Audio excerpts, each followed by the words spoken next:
everyone, and welcome to the Menowave Lounge, hot flashes and cool conversations. I'm your host, Robin Duke, and today we have Heather Moreno with us. Hi, Heather. Hey there, Robin. Good to be here. Hi.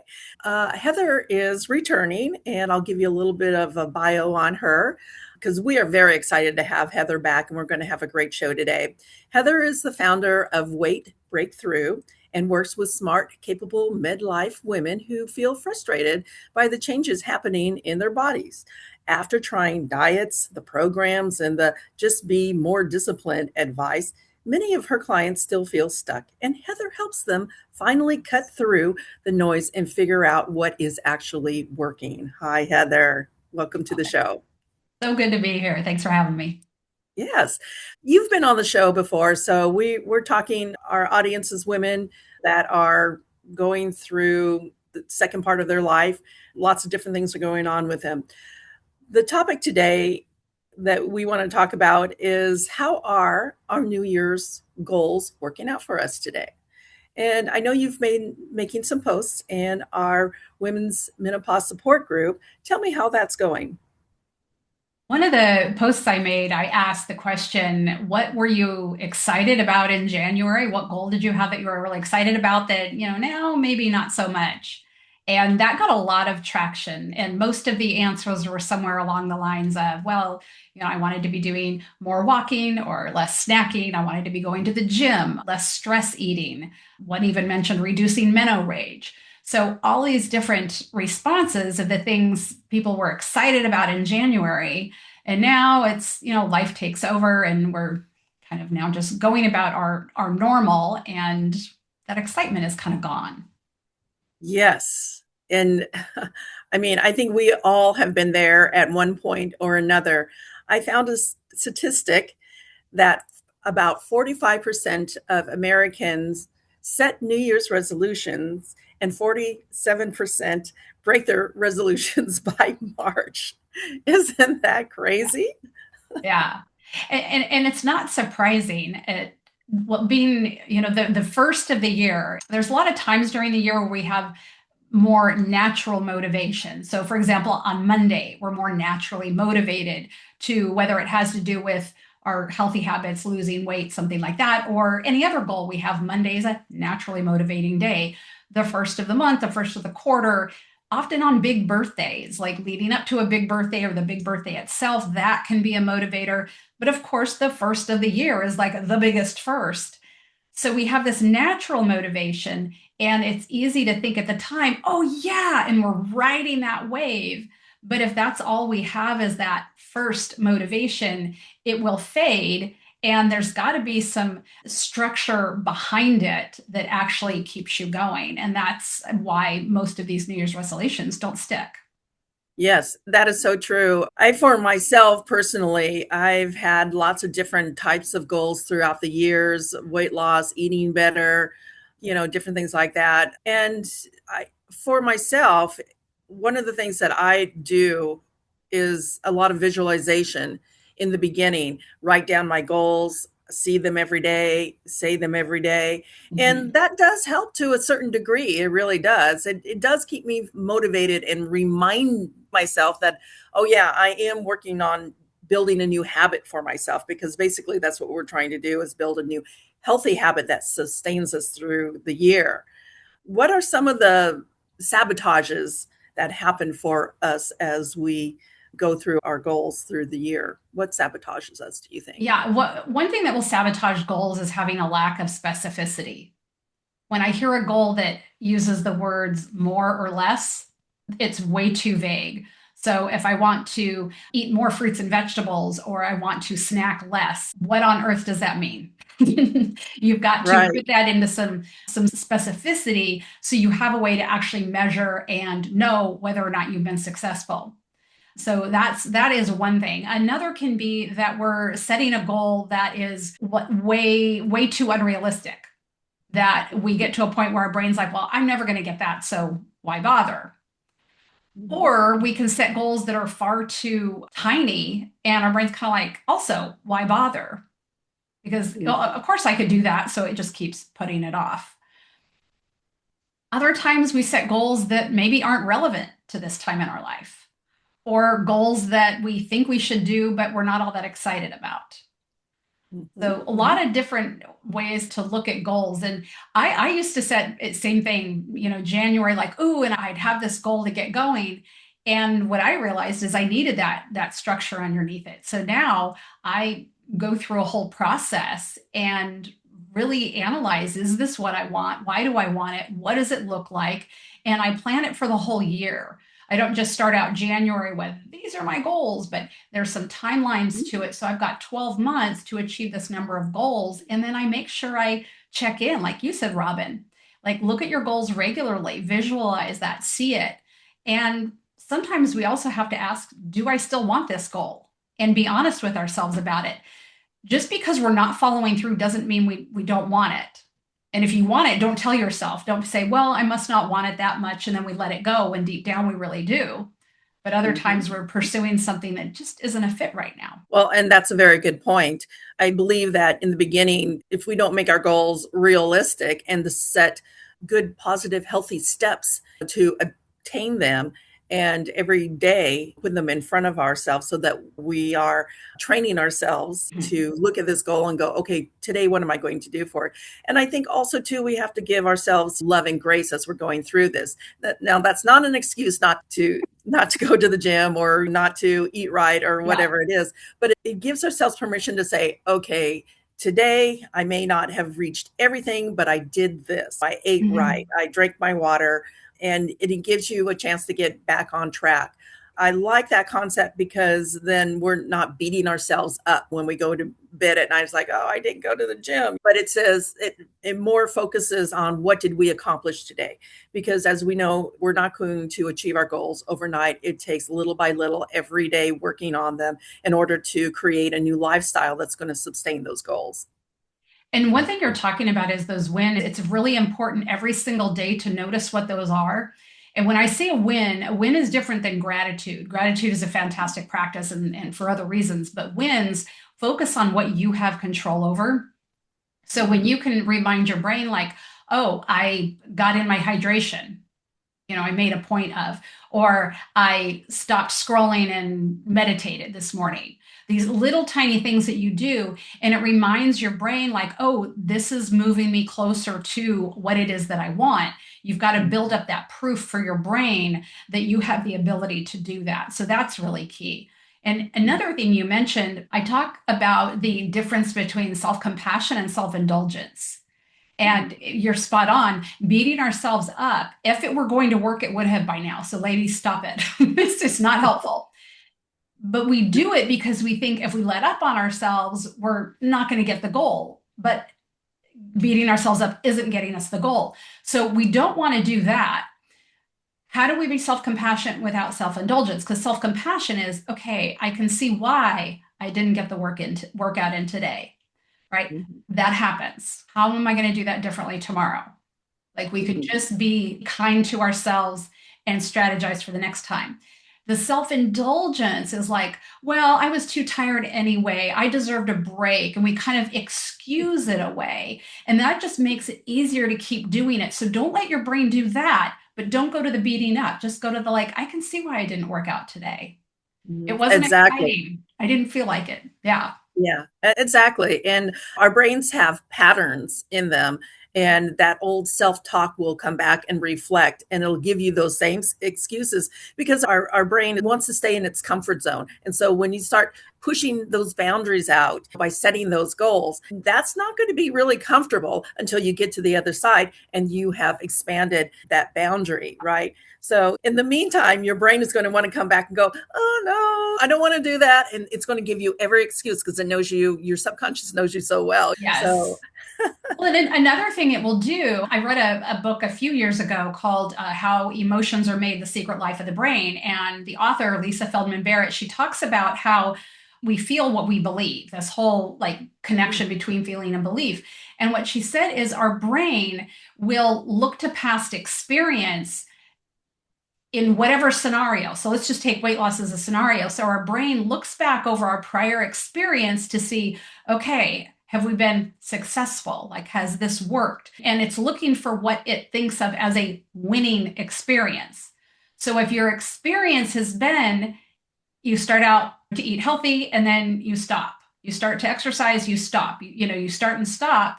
Your brain's like, oh, that's the pattern. We don't follow through. So for your brain, that is the scenario most likely to win. So I think about it like being in Vegas. Your brain is placing a bet on you not winning. So your brain is literally planning to fail. That Yes. is what's going on. So when your brain starts telling you, like, well, this hasn't worked before, why bother? Take Yes. note. Don't get mad. Your brain's just trying to protect you. And it wants to do what's easy. That's what the primitive brain wants. You just go, I notice what's going on here. That's interesting. Mhm. Well, in that same vein, when you go back to a time in your life when you felt your best, okay, when you looked at yourself and that dress fit perfect and your hair was just right and you were feeling really good about yourself, you were living your best life, that is the image that you need to come back to in your brain. And so, first thing in the morning, when your subconscious and your conscious are still, it's still kind of like a little waking up kind of feeling. That's the time to embed that feeling of what it was for success, because then that's what your brain is going to come back to instead of sabotaging yourself with, oh, this is not working, this is an old pattern.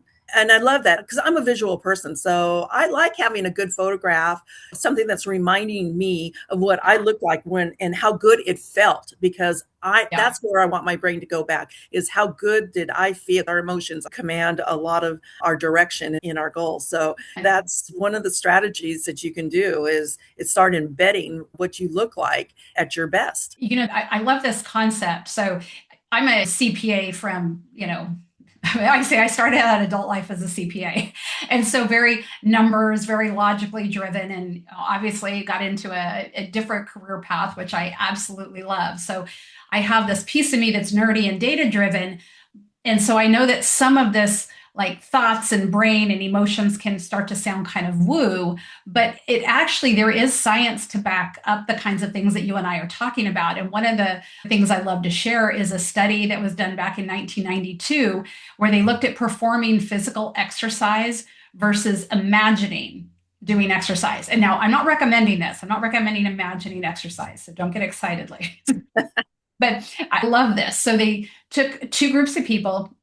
One group performed these like finger strengthening exercises Monday through Friday for 4 weeks. The other group just imagined doing those same finger strengthening exercises and like imagined a voice shouting at them like harder, harder, harder. And after 4 weeks, the group that did the exercises, their strength in their fingers, the muscular strength increased 30%. And in the other group that just thought about it, their strength increased 22%. Wow. So again, I'm not telling you not to exercise. Please don't just sit around and think about exercise. If you're going to think about it for 30 minutes, you might as well do it. But that is the power of our brains. And there are many other studies like that. Yes, that's such a great example because that shows the power of suggestion, the power of our brain, and how amazingly strong our subconscious is to motivate us. But our subconscious can actually sabotage us, and we're just talking about that too. So, what are some of the ways that at this time, okay, we're coming into the third month, March, and we might be feeling a little deflated, defeated, things aren't where we think that they should be. What are some of the things that we can do to re-strategize our goals? I think it's looking at what are the goals. Like, first of all, do you have them written down? Are they specific? Are they just kind of these vague notions in your head? I want to be healthy. Because again, what does that mean? So if you look at your goals and they're kind of vague, just say, well, no wonder I haven't made progress on the goal. There's not enough specificity here. So why don't we get specific? What does this look like? What does be healthy mean? Okay. Does that mean you've got blood markers that are, I want my cholesterol or whatever those numbers might be, I want that change and I want it to go from here and reduce by 20%. Or I'm currently wearing a size, this and I want to be a size that. Okay, there's my goal. What is the timeline I'm going to put on it? And then when we do this, what are the steps to get there? Mhm. And what's reasonable to start out with today? I love to go in maybe 2 week increments of layering things in so we start building up. And another concept I really like, Robin, I did this in my private membership earlier back in January, and it was a 10-day experiment. And I had everybody in the vault, they chose the experiment that they were going to do, and it had to do with food. And it was to be like, okay, if I do eat this way for 10 days, what am I noticing about my body, my energy, all of these different things? And they loved it because the concept of an experiment is you get to see, does this work? Meaning, does it get you the results you want? And then many of them stuck with the things that really weren't making them feeling good or helping them get traction. But when we can look at the activities that we want to take more of as an experiment, like, hey, let's try this for 2 weeks and see what the outcome is. And if you get to the end of the 2 weeks and you don't notice a change, let's say that the scale didn't move at all, or you don't feel remotely better, that's information. It's not a Mm-hmm. reason to, as you said, Rob, it's not a reason to beat yourself up. It's like, oh, doing these things didn't move the needle. Okay, interesting. What now? Mm-hmm. What And now is a really good phrase. What Mhm. now after you experiment? And I also have to say, when we're setting goals, you can have a long term overall goal, but then you have like a small, like maybe a week or a 2 week goal. So then that way you can actually see a little bit of movement or improvement or something moving in that is building into your overall long term goal. When we look at this third month and maybe we're getting off track, one of the things is, like you said, is to relook at that goal. Is it specific enough? Does it have a start and a stop? Of, do I have milestones along the way? Can I celebrate these milestones? And then a reevaluation after 2 weeks. Okay, was that really working, or do I need to break it down further, or was I successful and I can add more to it? Maybe you have a day where you go, hey, it's Sunday. I've met all my goals, and today I'm going to take myself out and buy myself a new pair of shoes, Mm, or something like yeah. that. So you give yourself a little bit of a pep talk, and you get out there, give yourself a little reward, and you feel good. It's like, okay, now what's my next step? The strategies are important, and you have to be engaged in the whole process in order to make it work. You can't just put it on the back burner and go, oh, is it going to work? It's I'll come back and review it in a week. No, every day you have to participate in it to some degree. It's something that you integrate into who you are day to day. It becomes part of your identity. It becomes part of your lifestyle. That is just who you are and what you do.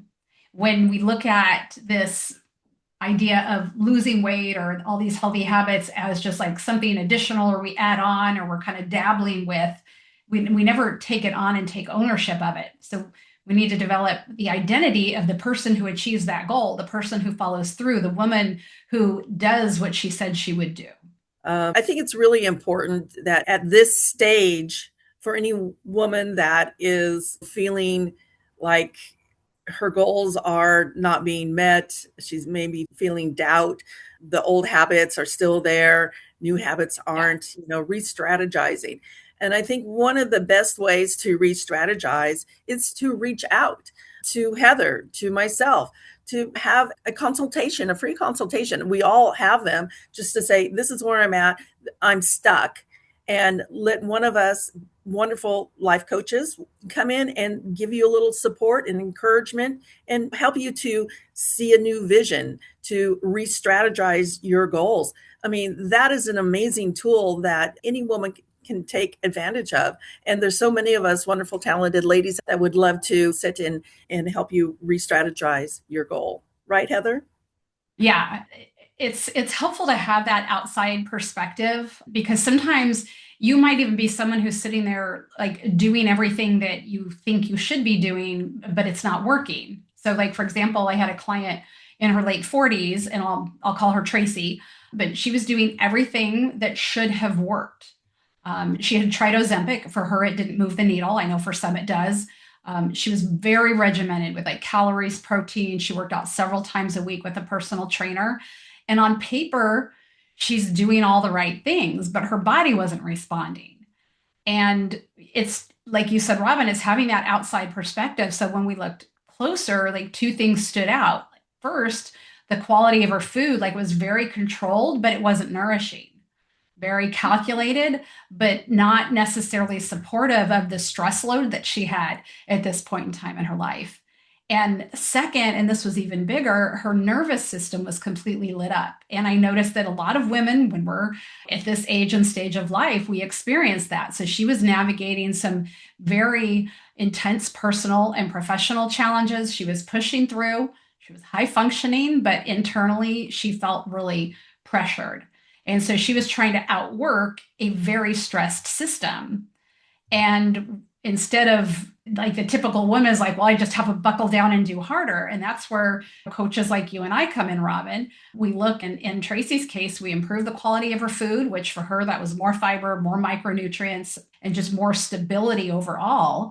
And then we did the real mindset work around the stress that she was carrying. And then as her nervous system started to settle, her body felt safe enough to start responding. And over the next couple of months, she lost 20 pounds.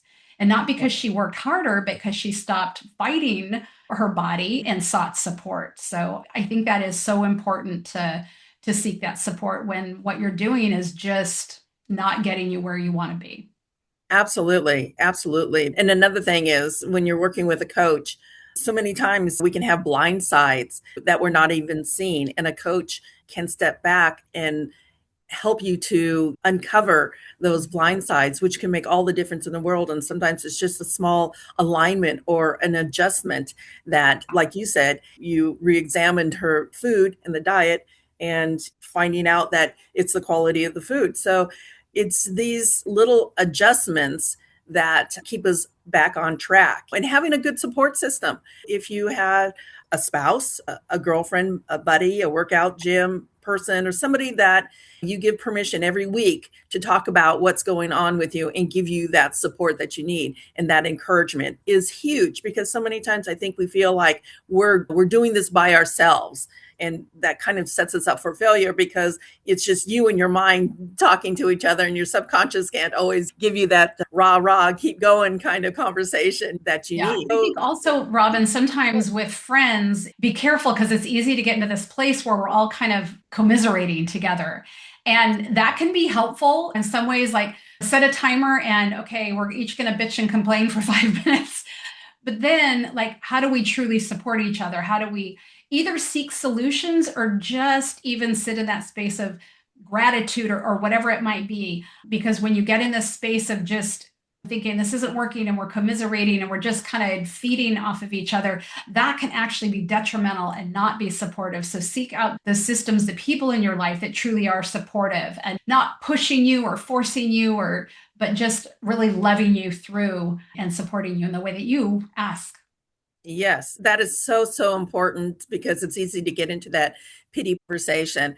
I've always found that when I bring somebody into my life that I know I want to have as a support buddy, I talk to them in a very earnest way, and I give them permission to say, okay, when I'm coming to you, this is the kind of support that I need, and making sure that you're both on the same page. But you're exactly right. There's a big difference between sitting around and crying about what's going on and actually being in a supportive situation with somebody. And sometimes that can be the hard truth sometimes, but it's always good to have support. And even from a community, we have a wonderful Facebook group, Women's Menopause Support Group.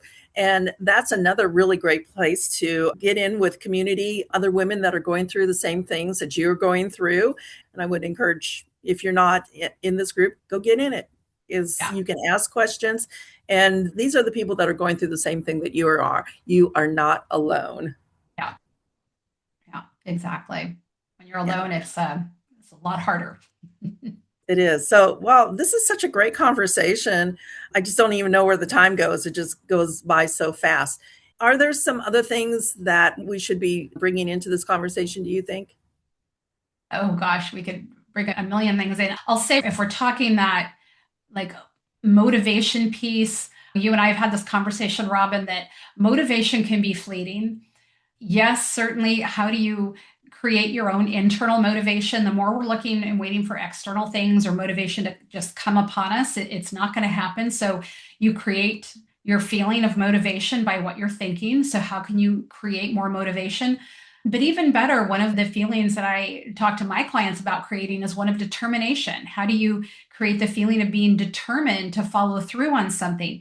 Not in an icky willpower kind of way, but just, hey, I said I was going to do this, I'm going to do that.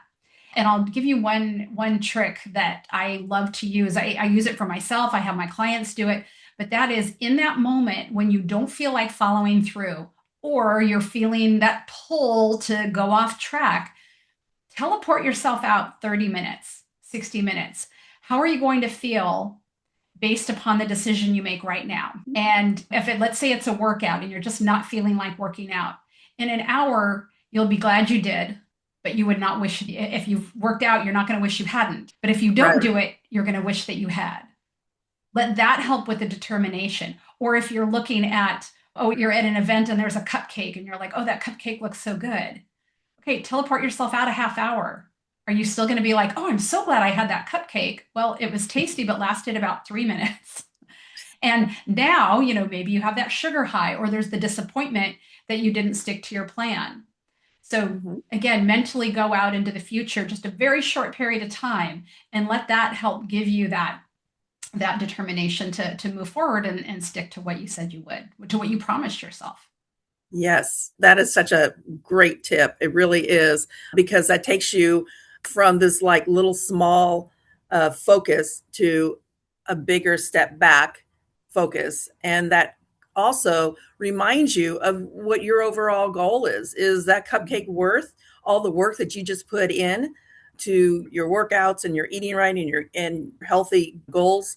Is it worth it? You can stop and you can ask yourself and you can make your decision. If that cupcake is worth it, then you're not making it from a place of subconsciously wanting to grab something. You're making it from a place of a logical decision. So remember, you have control over what you do and the decisions that you make every day and whether they're worth it or not, and whether you're willing to take on the consequences or Yeah, the rewards of your decisions. Yeah, exactly. absolutely. That's wonderful. Heather, this has been a wonderful conversation. And I really hope this speaks to our ladies that are listening today that maybe need that little extra nudge, that they're hitting that point where, this is not working for me. So, Heather, these are wonderful strategies, and I am so thankful that we have a chance to talk about them. Do you have any last final thoughts that you'd like to share with us? Yeah, on the goal front, just ask yourself, are your goals specific? Are they aligned with what you really want for yourself? And then decide, how do I want to move forward? Learn to experiment, and even just right this moment, decide what's one small shift I'm willing to commit to and make that and move forward. You don't need more willpower. You just need to have some specific goals that are meaningful to you and get the support that you need. Absolutely. Absolutely. I love that. So, Heather, if ladies want to come and work with you, how would they find you? And do you have any special, really amazing programs out there? I had tons of amazing stuff, Robin. If women would like to figure out how to work with me, anywhere from private one-on-one coaching group to a group and kind of self-paced group membership, just go to talkwithheather.com and we can figure out what would be good for you. And I also have a mindset audit that if you'd like to go through, you can ask for that. So go to weightbreakthrough.com forward slash mindset audit, right? Weightbreakthrough.com forward slash mindset audit and get that sheet. Awesome. Well, thank you so much for being on our podcast. And if anybody would like to get a hold of me and work with me, I have one on one groups, I have audits, I have mindset reset tools.